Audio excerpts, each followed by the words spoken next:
পঞ্চম অধ্যায়। তত্রাপি তচ্চিরোদিদৃক্সিতজীবিতেষু প্রাপ্তা তদেকো দ্বৈতস্য জনস্য ইয়ৎ স্যাৎ বিত্তা কয়াস্তু বচস মনসয়োপি বাত্যং তদ্বৈ বিদুষু তদুচিতাত্মনি তদ্বিদস্তে।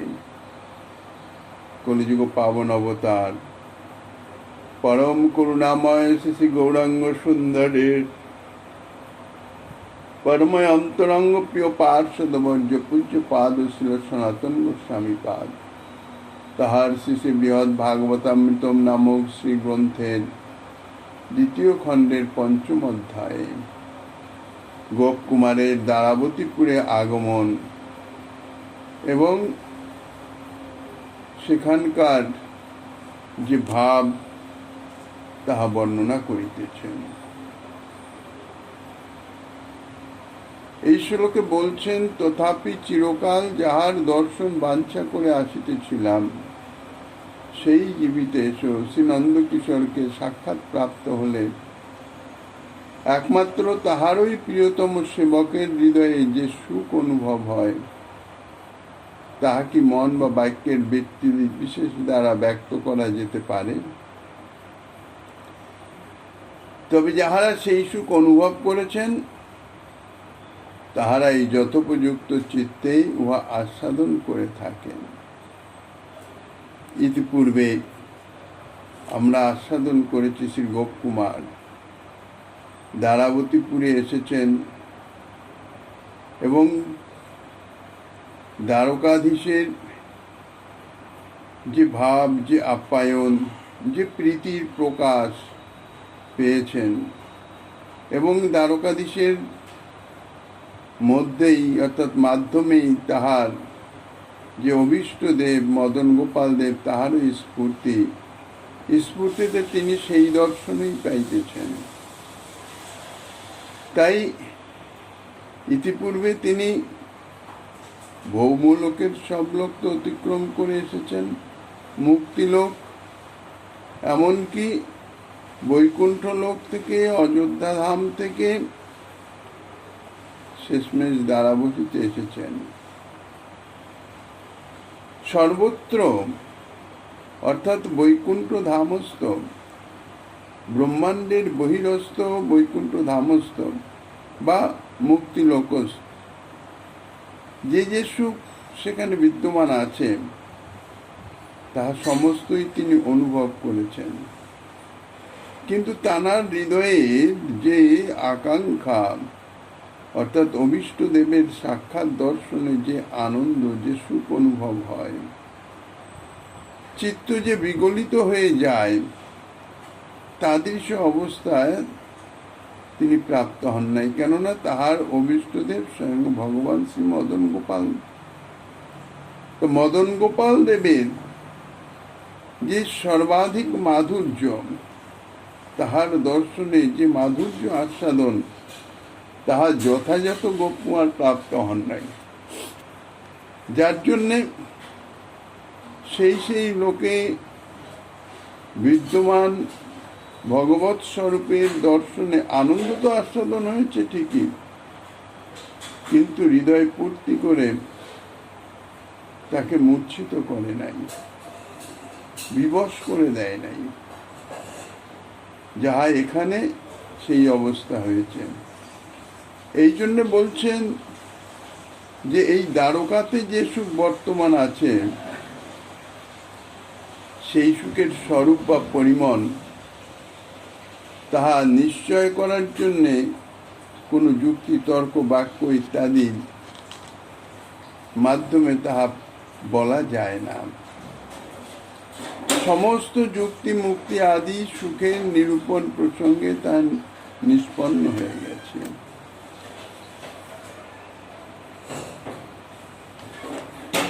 কোনো এক হেতু বিশেষ দ্বারা কোনো অনির্বচনীয় সুখ বিশেষের ইঙ্গিত করিতেছেন এই শ্লোকের মাধ্যমে গ্রন্থকার। সেই অনির্বচনীয় মহিমামণ্ডিত চির আকাঙ্ক্ষিত দর্শনীয় প্রাণনাথ শ্রী নন্দকিশোরকে প্রাপ্ত হয়ে তাহার প্রিয়তম সেবকের যাদৃশ সুখ অনুভব হয়, তাহা মন বা বাক্যের কোনো ব্যক্তি দ্বারা বর্ণন করা যায় না। অবাং মনস গোচর,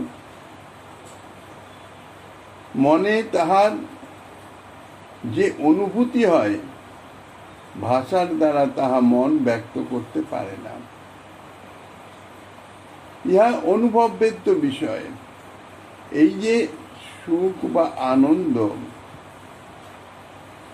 তাহা মনোধর্ম। মনোধর্ম অর্থাৎ অনুভবের, তাহা অনুভববেদ্য।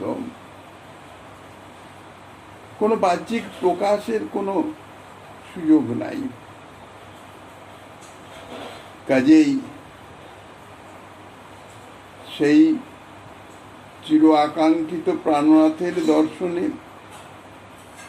যাহার দর্শনের নিমিত্ত হৃদয়ে উৎকণ্ঠা ব্যাকুলতা নিয়ে অবস্থান করা যায়, অপেক্ষা করা যায় দীর্ঘকাল, তারপর যদি তার দর্শন প্রাপ্ত হয়, তখন যে জাতীয় সুখ অনুভব হয় একমাত্র তাহার প্রেমী ভক্তই তাহা অনুভব করতে পারেন। তাহার একমাত্র দ্বৈত অর্থাৎ প্রিয়তম ভক্ত, তাহারা ব্যতীত অন্য আর কেহই তাদৃশ সুখানুভব করতে পারে না। কাজে কি জাতীয় সুখের অনুভব হচ্ছে, তাহা তাহার প্রিয়তম ভক্তই হৃদয়ে অনুভব করতে পারেন। যদি বলো পূর্বোক্ত ন্যায় অনুসারে বস্তুর সুখের উপর তো কিরূপ স্থির থাকবে, অর্থাৎ পূর্বযুক্তি অনুসারে অনবস্থা দোষের ব্যাপ্তি হেতু এই দ্বারকাতেও কোনরূপ সুখের অস্তিত্ব বিষয়ে শতই সংশয় উপস্থিত হতে পারে। ইতিপূর্বে যেমন গোপকুমারের অন্যান্য লোকে সুখ অনুভব করেছে, কিন্তু হৃদয় পূর্তি হয় নাই। যখন প্রথম অনুভব হয়েছে তখন তো খুব আনন্দ হয়েছে এবং হৃদয়ে বিগলিত হয়ে গেছে, কিন্তু ধীরে ধীরে ধীরে ধীরে তাহা যে সম্পূর্ণ নয়, অর্থাৎ তাহার আকাঙ্ক্ষিত যে বস্তু, ইহা যে তাহা নয়, তদ্জাতীয় সুখানুভব নয়, তাহা প্রকাশিত হয়ে গেছে। কাজেই দ্বারকাতেও যদি সেই রকম অবস্থা হয়, তাহার উত্তরে বলছেন সেই সুখ গ্রহণযোগ্য মনের দ্বারাই তাহা আস্বাদ্য। অর্থাৎ যাহারা সেই সুখ অনুভব করেছেন, তাহারাই যথোপযুক্ত হৃদয়ে উহা আস্বাদন করে থাকেন। কেননা হৃদয়ে আস্বাদন করে হৃদয়ে, সুখানুভব করে হৃদয়ে। যাহার হৃদয়ে যে সুখের নিমিত্ত আকাঙ্ক্ষিত, উৎকণ্ঠিত, ব্যাকুলিত, সেই হৃদয়েই তদজাতীয় সুখানুভব, সুখকে গ্রহণ করতে সমর্থ।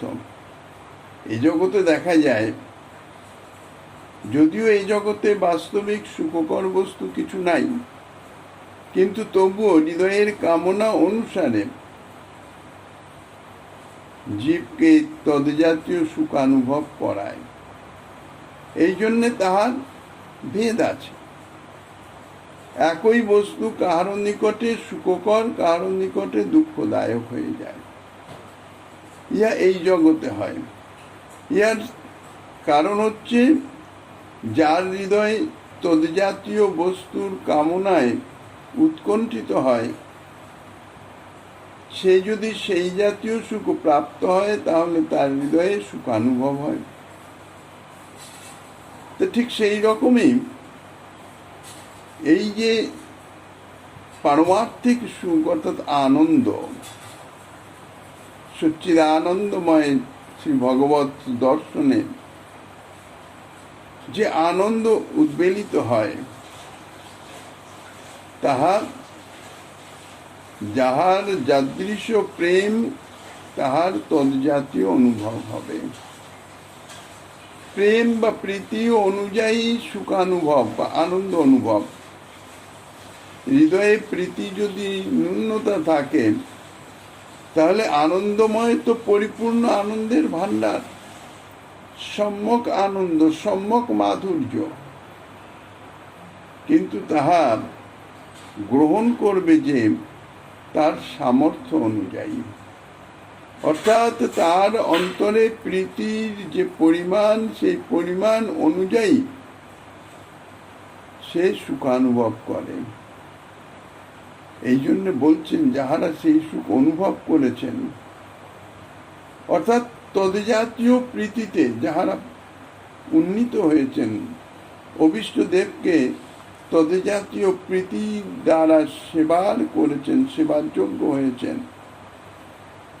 তাহারাই তাহাদের সেই প্রীতিপূর্ণ হৃদয়ে যথোপযুক্ত, অর্থাৎ প্রীতিপূর্ণ তাদৃশ প্রীতি সম্পন্ন হৃদয়ে তাহা সাধন করতে পারেন।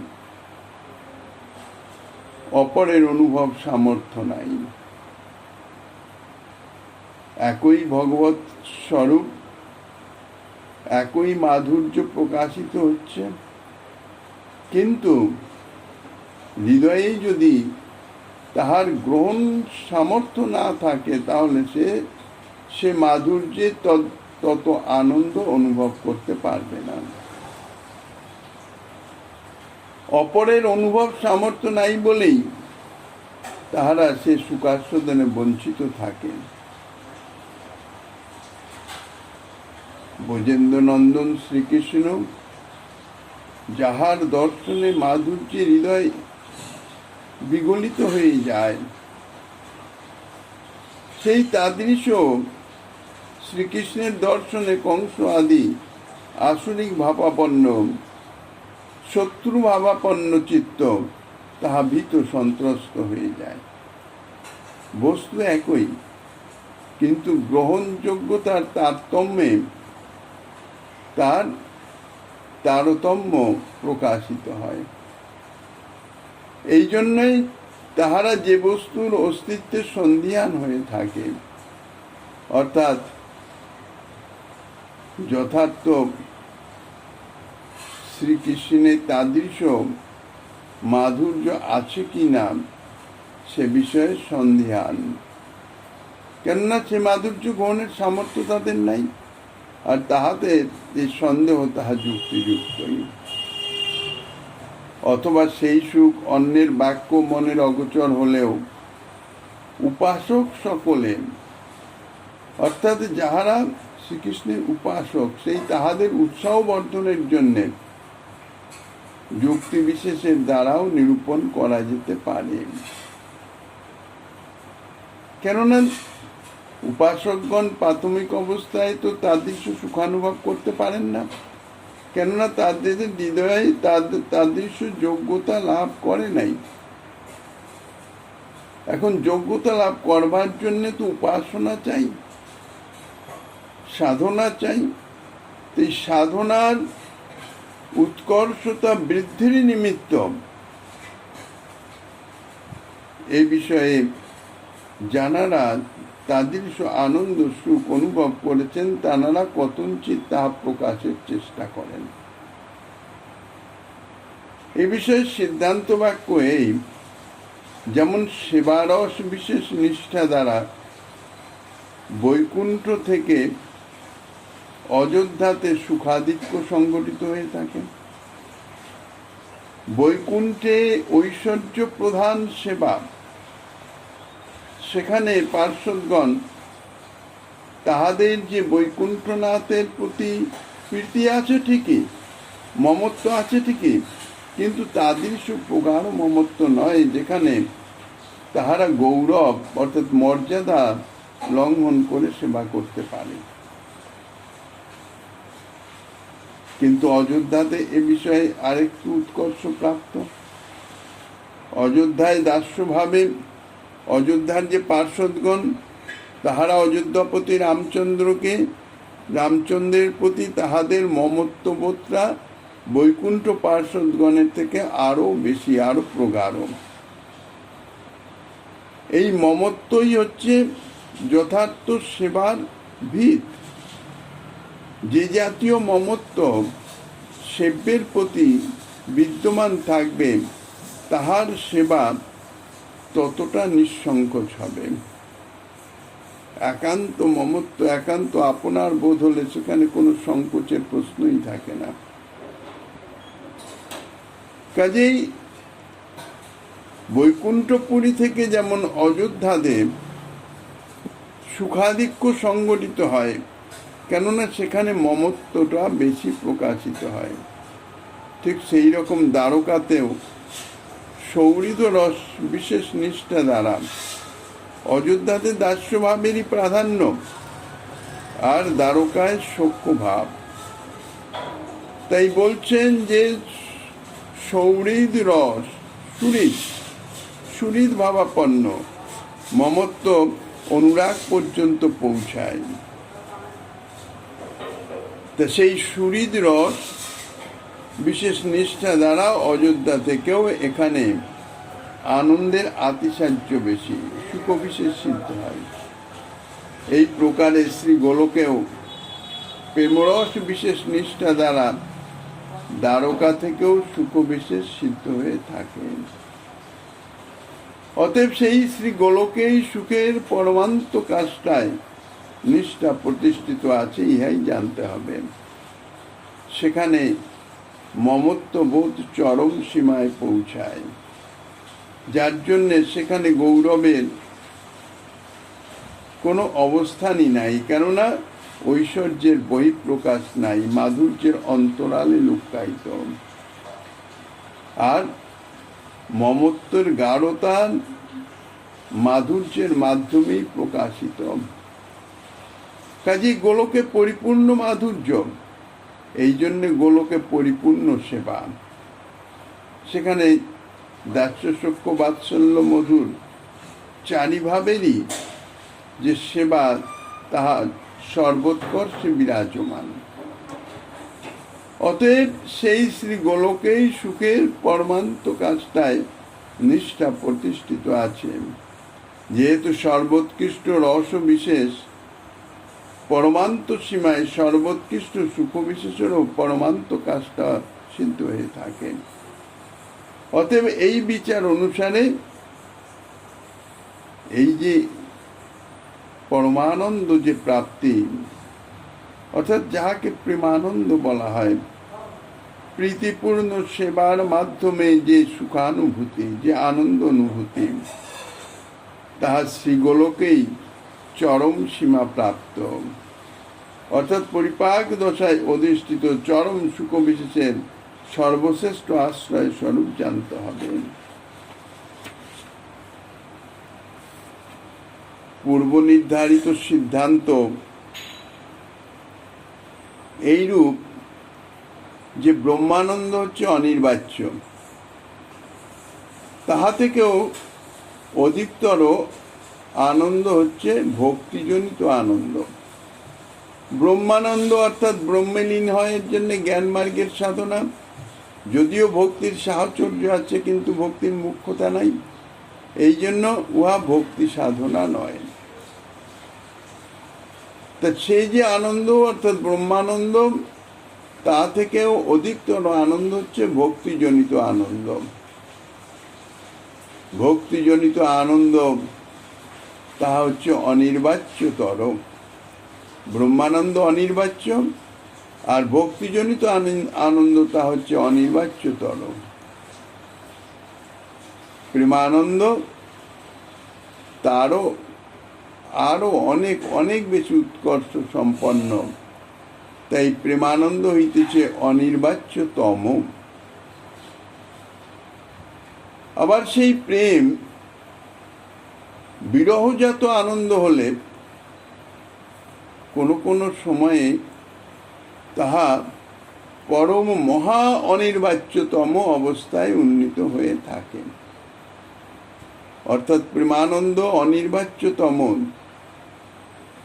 চরমোৎকর্ষে বিরাজিত, কিন্তু যদি সেটি বিরহজাত হয় বিপ্লম্ব রসের মাধ্যমে, তাহলে কখনো কখনো তাহা আরো উৎকর্ষ প্রাপ্ত হয়ে মহা অনির্বাচ্যতম অবস্থায় উন্নীত হয়ে থাকে। এই জন্যে রসতত্ত্ব বিচারে বিপ্লম্ব রসকেই সর্বোৎকৃষ্টতার অর্থাৎ চরম ও পরম কক্ষায় অবস্থিতি করানো হয়েছে। বিপ্লম্ব রসকেই সর্বোৎকর্ষে ঊর্ধ্বে অবস্থান করানো হয়েছে। প্রেমের যে প্রগাঢ়তা অর্থাৎ সাধক ভক্তি সাধন করতে করতে সাধন ভক্তি যাজন করতে করতে অনর্থ নিবৃত্তি হয়ে মন বুদ্ধি চিত্ত শুদ্ধ হয়ে গেল, অন্তঃকরণ শুদ্ধ হয়ে গেল, বিশুদ্ধ সত্যের আবির্ভাব হয়ে গেল, অপ্রাকৃত হয়ে গেল। সেই অপ্রাকৃত অবস্থায় তখন তার দেহ অপ্রাকৃত হয়ে গেলেও প্রপঞ্চের মধ্যে অবস্থানের জন্যে প্রাকৃত অপ্রাকৃত মিশ্রিত হয়ে যায়, প্রপঞ্চ অপ্রপঞ্চের ন্যায়। তখন তার যে ভক্তি অর্থাৎ তার যে সাধনা তাহা অনর্থ নিবৃত্তির পরে অর্থাৎ বিশুদ্ধ সত্যের আবির্ভাবে ভক্তি মহারানীর আবির্ভাবে নিষ্ঠা প্রাপ্ত হয়ে নিষ্ঠা রুচি আসক্তি স্তর অতিক্রম করে ভাবের স্তরে পৌঁছে যায়।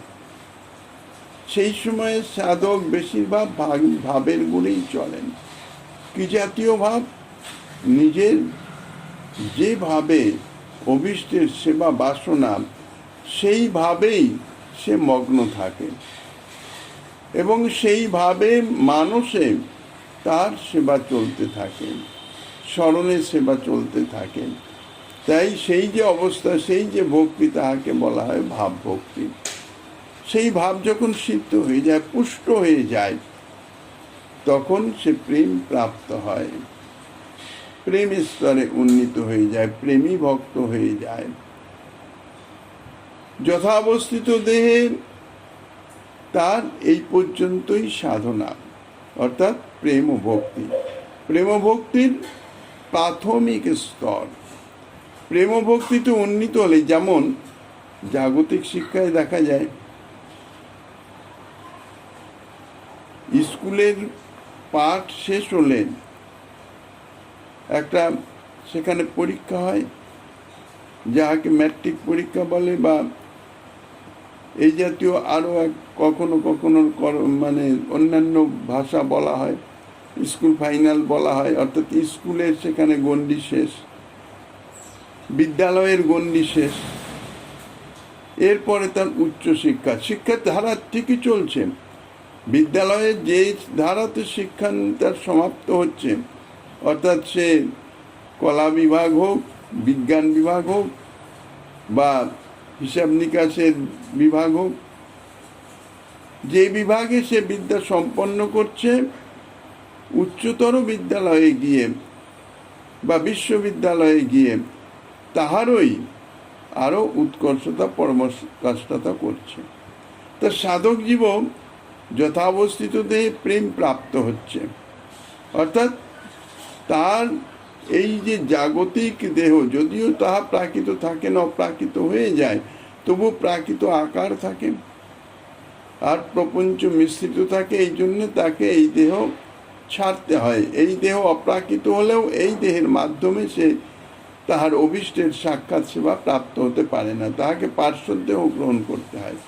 এবং ভাবভক্তিতে বেশিরভাগ স্ফূর্তিতে সে পার্শ্বদেহেরই মাধ্যমেই সেবা রত হয় এবং সেই পার্শ্বদেহের স্ফূর্তিতেই সে প্রেমে সেবা করে এবং পরিপক্কতা হয়ে যায়।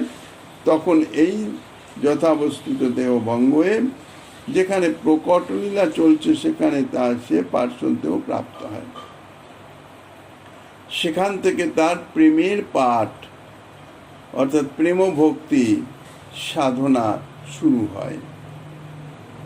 প্রেমভক্তি সাধনা করতে করতে তার কয়েকটি স্তর অর্থাৎ আরও পরিমার্জিত হয়ে কয়েকটি স্তর অতিক্রম করতে হয়। স্নেহ, মান, প্রণয়, রাগ, অনুরাগ, ভাব এবং মহাভাব। এর মধ্যে স্নেহ, মান, প্রণয় যাহারা দাস্যভাবের ভক্ত তাহাদের রাগ পর্যন্ত প্রাপ্তি, উহাই তাহাদের চরমোৎকর্ষ। ওর ঊর্ধ্বে আর তারা তাদের প্রেমকে নিতে পারে না। যাহাদের সক্ষভাবে তাহাদের আরো উন্নততে চলে যায়, অর্থাৎ তাহাদের প্রেম রাগের পরে আরো মার্জিত হয়ে অনুরাগের প্রথম দশায় পৌঁছে যায়। আর যাহাদের বাৎসল্য প্রেম, তাহারা সম্পূর্ণ অনুরাগ যে অবস্থা তাহা অতিক্রম করে, অর্থাৎ অনুরাগের চরম সীমা প্রাপ্ত হয়। ইহাই হচ্ছে দাস্য সখ্য বাৎসল্য ভাবের তাহাদের চরম কক্ষা, অর্থাৎ তাহাদের যে সেবা ভাবনা, তাহাদের ভক্তি এই পর্যন্তই স্থির। একমাত্র যাহারা মধুর ভাবের ভজনা করেন, তাহাদেরই প্রেম আরও পরিমার্জিত হয়ে ভাব দশা অতিক্রম করে মহাভাব দশায় প্রাপ্ত হয়, মহাভাব দশায় উন্নীত হয়। সাধারণত মধুর ভাবের উপাসনাই এই জন্যে সর্বশ্রেষ্ঠ বলা হয়েছে, কেননা যে আনন্দ অনুভব, অর্থাৎ যে মাধুর্য অনুভব মহাভাব অবস্থায় অনুভূত হয়, তাহা তার পূর্ববর্তী অবস্থায় অনুভূত হতে পারে না। প্রেম গাঢ় হয়ে চিত্তকে দ্রবীভূত করলেই স্নেহ আখ্যা প্রাপ্ত হয়। স্নেহ অবস্থায় প্রিয় বস্তুর ক্ষণিক বিরহ সহ্য হয় না, অর্থাৎ প্রেম যখন প্রথম মার্জিত হয়ে স্নেহ অবস্থায় উন্নীত হয়, তখন ক্ষণিক বিরহ আর সহ্য হয় না। কেন, এখন তো সাক্ষাৎ সেবা, পার্শ্বদেহ প্রাপ্ত সাক্ষাৎ সেবায় প্রেম সেবা করতে করতে প্রেম মার্জিত হয়ে স্নেহ দশা উন্নতি হয়েছেন। এখনকার যে অবস্থা, ক্ষণকাল বিরহ আর সহ্য হয় না।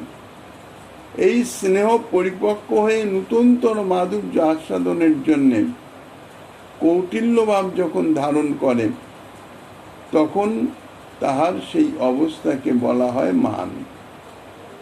আর এই মান যখন আরো মার্জিত হয়ে, প্রেম আর কি, প্রেমের সেই অবস্থার নাম হচ্ছে মান।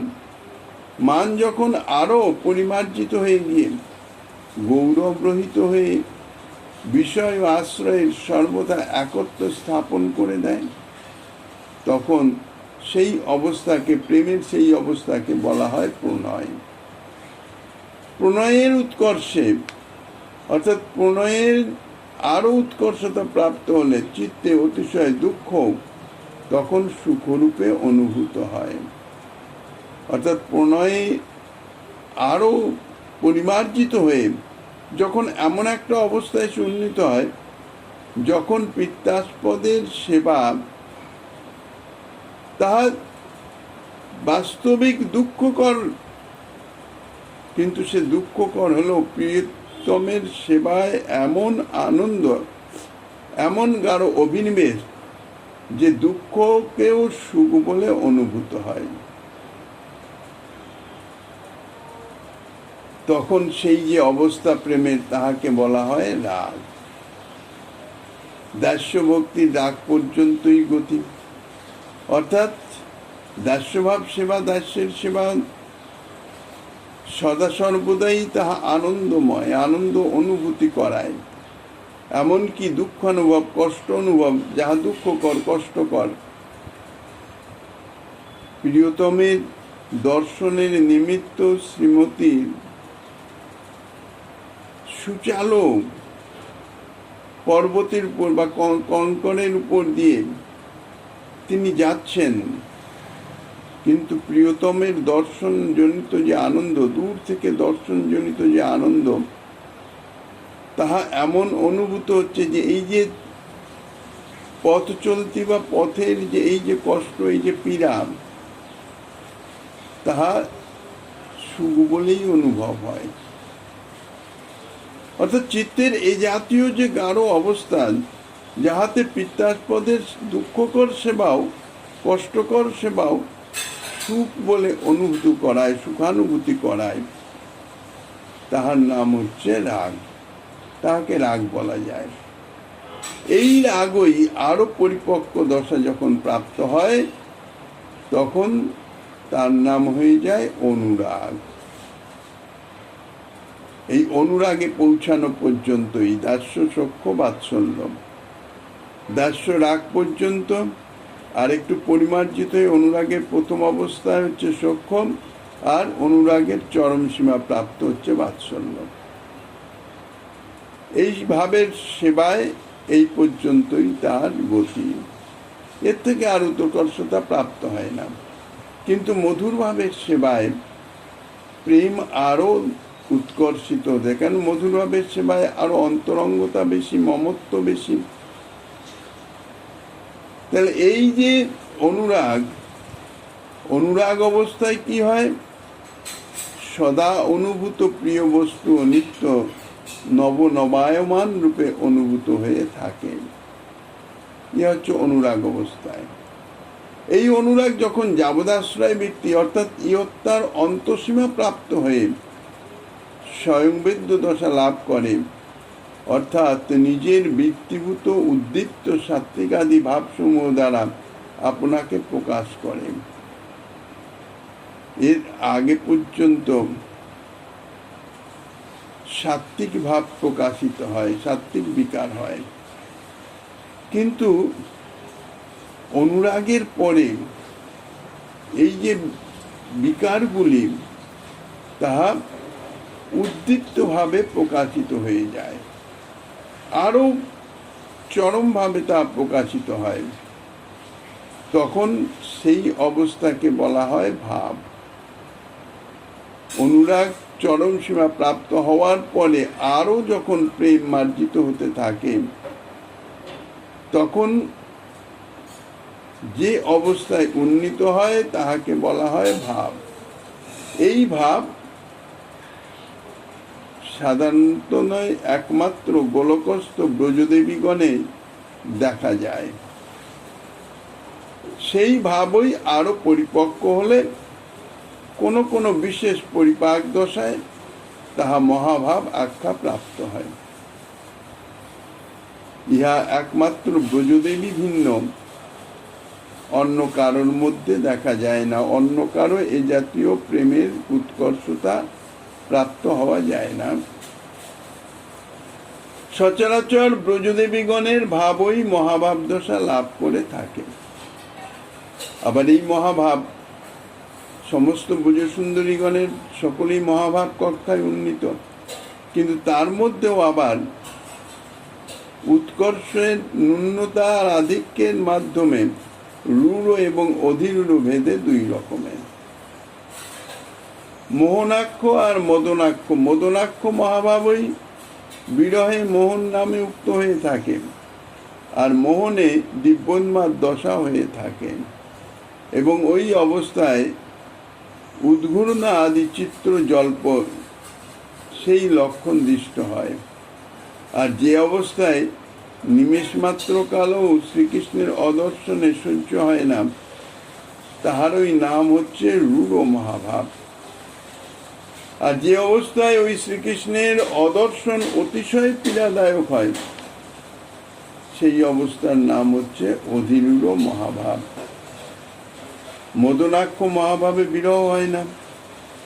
ইহা ব্যতীত মহাভাবের আরো একটি সর্বোচ্চতম বৈশিষ্ট্য আছে, যাহা একমাত্র শ্রীমতী রাধারানীতেই দেখা যায়, রাধারানীতেই বিদ্যমান। ইতিপূর্বে বলছে মহাভাব মদনাক্ষ মহাভাব, সে সম্বন্ধে বলা হয়েছে মোহন এবং মদন। কিন্তু আরো চরমোৎকর্ষে যখন যায়, তখন যে মহাভাব তা হচ্ছে মাদনাক্ষ মহাভাব, যা একমাত্র শ্রীমতী রাধারানীতেই প্রকাশিত। অন্য কোনো ব্রজদেবীর মধ্যেও তাহা প্রকাশিত হয় না, ব্রজসুন্দরীগণের মধ্যেও তাহা প্রকাশিত হয় না। এই মাদনাক্ষ মহাভাবের উদয়ে সমস্ত ব্রহ্মাণ্ডের, এমনকি বৈকুণ্ঠ আদি শ্রী ভগবত ধাম সমূহের এবং শ্রী দ্বারকাস্থ কান্তাগণের সহিত শ্রীকৃষ্ণেরও ক্ষোভাবিভব উৎপন্ন হয়ে থাকে।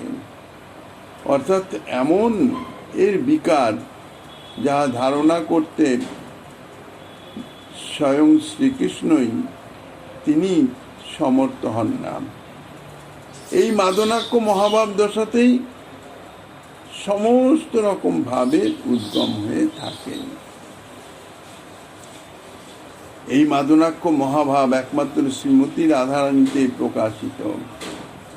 আর এই মাদনাক্য মহাভাবের যে আস্বাদন, তাহাই আস্বাদনের নিমিত্ত স্বয়ং ভগবান শ্রীকৃষ্ণ রাধা ভাব কান্তি, রাধা ভাব অঙ্গীকার করে, অর্থাৎ রাধারানীর এই যে মহাভাব দশা তাহা অঙ্গীকার করে তিনি গৌর হয়ে এসেছিলেন এবং এই রস আস্বাদন তিনি করেছেন একমাত্র লীলার একমাত্র শেষ দশায় গম্ভীরা লীলাতে।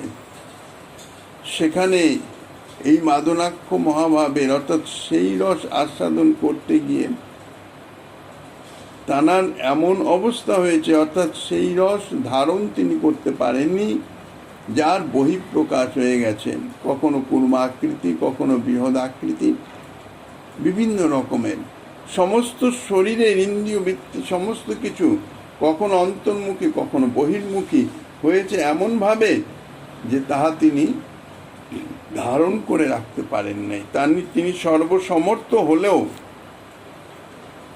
পারেন নাই। কিন্তু ব্রজলীলাতে শ্রীকৃষ্ণ বিরহে, মাথুর বিরহে শ্রীমতী রাধারানীর তাদৃশ মাদনাক্ষ মহাভাবের আস্বাদন অবস্থা যেমন বাহ্যিক অর্থাৎ শরীর তেমনই ছিল, কারণ তিনি সমর্থা রতির চরমতম কক্ষায়। এই জন্যে এই মাদনাক্ষ মহাভাব দশা একমাত্র শ্রীমতী রাধারানী, উনি সমর্থ, অন্য কোনো ব্রজদেবীগণও তাহাতে সমর্থ নয়, এমনকি স্বয়ং ভগবান শ্রীকৃষ্ণও সমর্থ নন। রসশাস্ত্রের নিয়ম অনুসারে সম্ভোগ এবং বিপ্লম্ব দুই রকম বলা হয়েছে। সম্ভোগ মিলন, বিপ্লম্ব হচ্ছে বিরহ। এ তো দুভয়ের প্রকাশ ভেদে প্রেমের যে অবস্থান দ্বয় সিদ্ধ হয়ে থাকে, অর্থাৎ মিলনের সময় প্রেমের যে অবস্থান, প্রীতির যে ভাব প্রকাশ, আর বিরহে প্রীতির যে ভাব প্রকাশ, সেই প্রকাশ ভেদে অভিমান ভেদ হেতু যে প্রকাশের সংযোগ তাহাতে সংযোগিনী, আর যে প্রকাশে বিরহ তাহাতে বিরহিনী, এই প্রকার প্রতীতি হয়ে থাকে। কিন্তু মাদনাক্ষ মহাভাবে সমকালে অর্থাৎ যুগপৎ একই সঙ্গে সম্ভোগ এবং বিপ্রলম্ব, সম্ভোগ এবং বিরহ আস্বাদন হয়ে থাকে, যাহা অচিন্তনীয়। মিলনের সময় বিরহ কি করে হবে, বা বিরহের সময় মিলনই বা কি করে হবে, যাহা এই মাদনাক্ষ মহাভাবে কালে সেই সময় যুগপৎ সম্ভোগ এবং বিপ্রলম্ব অর্থাৎ মিলন ও বিরহ উভয় রস একই সঙ্গে আস্বাদন হয়ে থাকে। অর্থাৎ সম্ভোগানুভব মধ্যেই বিবিধ বিয়োগানুভব হয়ে থাকে। মিলনের মধ্যেই বিরহের আশঙ্কায় বিরহ অনুভূত হয়ে থাকে। একের প্রকাশে প্রকাশদ্বয়ের ধর্মানুভব হয়ে থাকে। ইহাই হচ্ছে মাদনের বিলক্ষণতা, বিরুদ্ধ ভাবের যুগপৎ প্রকাশ। আবার ইহার অনুভবও প্রত্যক্ষ রূপ অর্থাৎ স্ফূর্তি বা আবির্ভাবীদের মতন নয়, স্ফূর্তিতে নয়, বা মানসিক নয়, বা স্বপ্নিক নহে, স্বপ্নেবত নহে। একই সঙ্গে বিরহ এবং মিলন যেন প্রকট, দুটো একই সঙ্গে সাক্ষাৎ অনুভূত হয়। যেমন উপবিশ্য ভুংতে চক্ষুর নিমিল্ল হসতি জনৎকৃত্য পততি, এই যে বাক্যগুলি, উপবিশ্য ভুংতে বসে ভোজন করছেন, বসা ক্রিয়া আর ভোজন করা দুটো ক্রিয়া যুগপৎ একই সঙ্গে চলছে। চক্ষুর নিমিল্ল হসতি, চক্ষু নিমিল্ল করে অর্থাৎ বন্ধ করে হাসিতেছে, দুটো ক্রিয়া একই সঙ্গে চলছে। ঝনাৎকৃত পততি, ঝনাৎ করে পড়ল। ঝনাতে যে শব্দ, এটা একটা ক্রিয়া, একটা শব্দ হলো, আর পতন একটা ক্রিয়া। দুটো ক্রিয়া যুগপৎ একই সঙ্গে চলে, সমকালে উভয় ক্রিয়া। অবশ্য ইহা তদ রসিকৈক বেদ্য।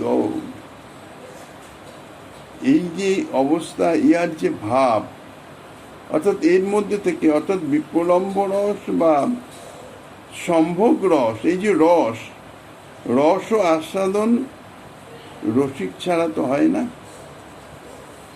কাজেই তাদৃশ রসিক যানরা, তানরাই তাহা অনুভব করতে পারেন।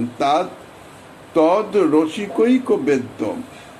তথাপি প্রাকৃত জগতেও দেখা যায় অগ্নির প্রতিযোগী ঘন হিমাদি স্পর্শেও, অগ্নির প্রতিযোগী হচ্ছে শীতলতা। অগ্নি তো উত্তপ্ত, তপ্ত, তার যে প্রতিযোগী তা হচ্ছে শীতল, ঠান্ডা।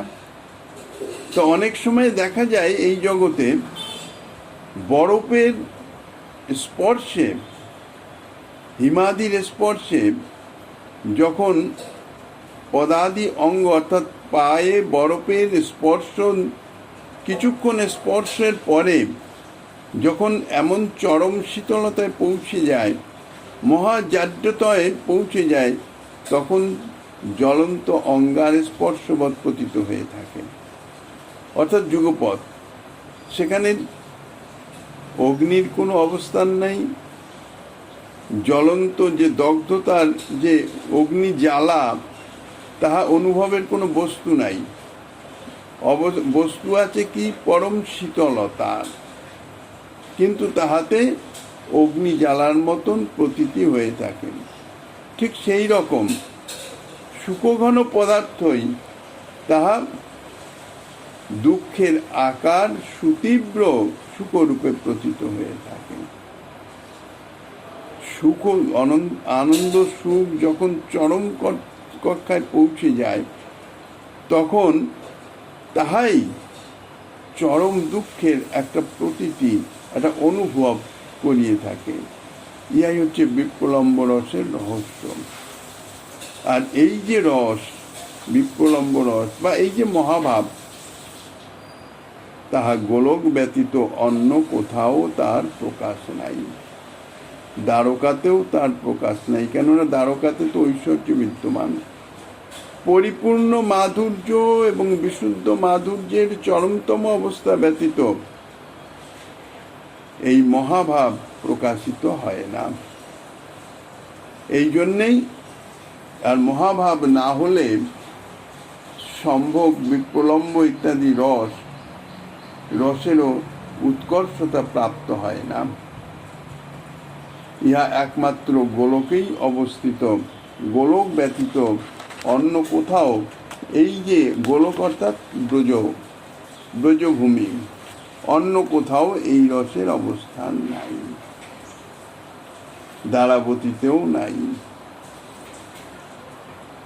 তা গোপকুমার তার অভীষ্টদেব শ্রী মদন গোপাল দেবকে শ্রীকৃষ্ণ দ্বারকাধীশ শ্রীকৃষ্ণের মাধ্যমে স্ফূর্তিতে দর্শন হয়েছে, এবং পার্শ্বদবৃন্দ তাহাদের গোপবালক এবং মহিষীবৃন্দকে গোপীগণ সেই হিসাবে তার স্ফূর্তি হয়ে তিনি আনন্দ মূর্ছা প্রাপ্ত হয়েছিলেন। উদ্ধব মহারাজ জানাকে ব্রজে পাঠিয়ে ব্রজপ্রেমের কথঞ্চিত যে শিক্ষা বা যে অনুভব গোবিন্দ করিয়েছেন উদ্ধব মহারাজকে, সেই অনুভবের মাধ্যমে উদ্ধব মহারাজ দ্বারকার পার্ষদ হয়েও গোপকুমারের যে মনোভাব, তাহার এই যে আনন্দ বিবশতার যে মূল কারণ, তাহা অনুভব করে তিনি গোপকুমারকে নিজালয়ে নিয়ে এসেছিলেন। তা নইলে অন্য দ্বারকাবাসীর সে ভাবের অনুভব করবার সামর্থ্য নাই। পরবর্তী আস্বাদনী যা দিচ্ছেন শ্রীমন মহাপ্রভু গিরিধারীলালের কৃপা হলে আগামী আস্বাদনের বাসনা রেখে অদ্যকার ভাগবতী কথার এখানেই বিশ্রাম।